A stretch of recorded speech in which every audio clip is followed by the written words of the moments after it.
and distinguished colleagues, we bring you greetings from the land of sunshine and happiness, the people of Maryland County. The resilient people who, even in time of crisis, struggles to continue to move on. I will bring you updates to committees, and then I'll use the last 2 minutes on general issues. For rules of administration, we are currently engaged with the Civil Service Agency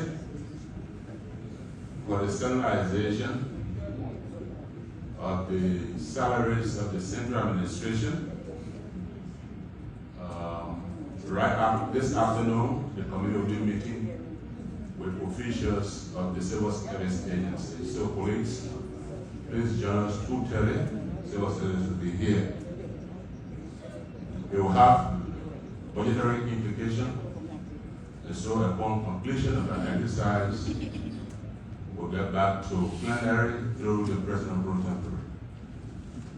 The AHA Committee on Electoral Threshold and Boundaries Delimitation that I chair will receive the final copies, official copies from Legis. We just distributed them. So please, let's read them. Very shortly, we'll be having all the public hearings involving the National Elections Commission, as well as Legis for our final determination. Now, having said that, let me move to general issues.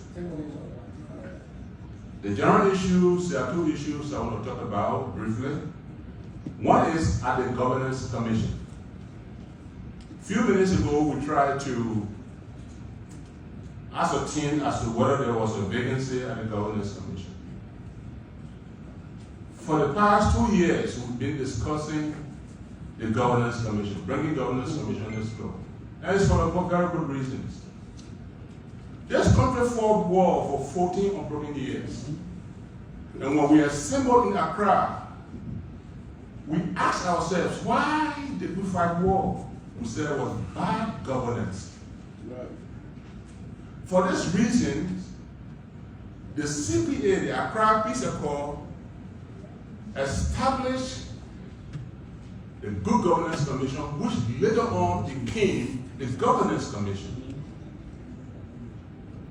But we see today the Governance Commission is becoming the grounds for the practice of bad governance. For 2 years, we've had the chairman and the co-chairman that have not come to this Senate for confirmation. In fact, the Supreme Court had ruled that their nomination and appointment was illegal. Yet, they are still in that position, managing and executing the budget that have been approved by this body. We are going for the 3rd year. We're going to go for the 3rd budget. These people are still there.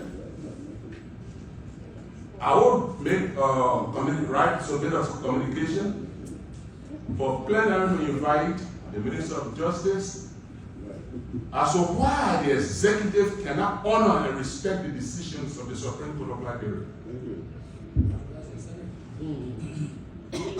The second thing I want to highlight has to do with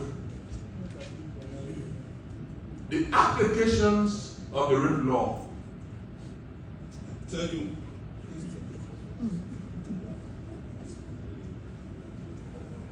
In 2014, our colleagues that were before us passed a law, the harshest law,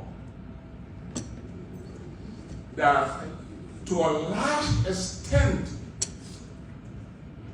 went against the interest of men in this country. When we came in 2015, we tried to review it. One of our colleagues tried to propose an amendment. But some of us said, given the prevalent rate of rape in our country, babies were being raped, killed. So we said, let's swallow that bitter pill until we can reverse the trend of rape in our country. Today we see that the Inspector General of Police has introduced a new phenomenon in the application of the rape law. He's asking for DNA test from the American embassy.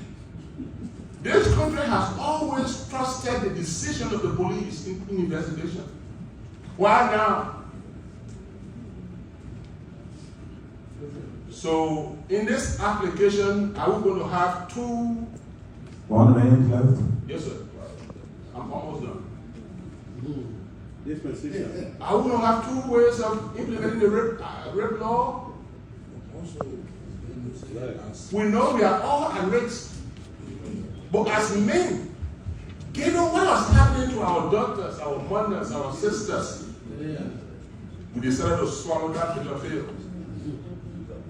But now, today, we see that the law's application is being questioned. So, police, want to bring this to your attention. We cannot have the application of one law in two ways, to use two standards to implement one law. We cannot allow these things to happen before us. We know that we are all at risk. But let all of us be equal before the law. Let there be one law.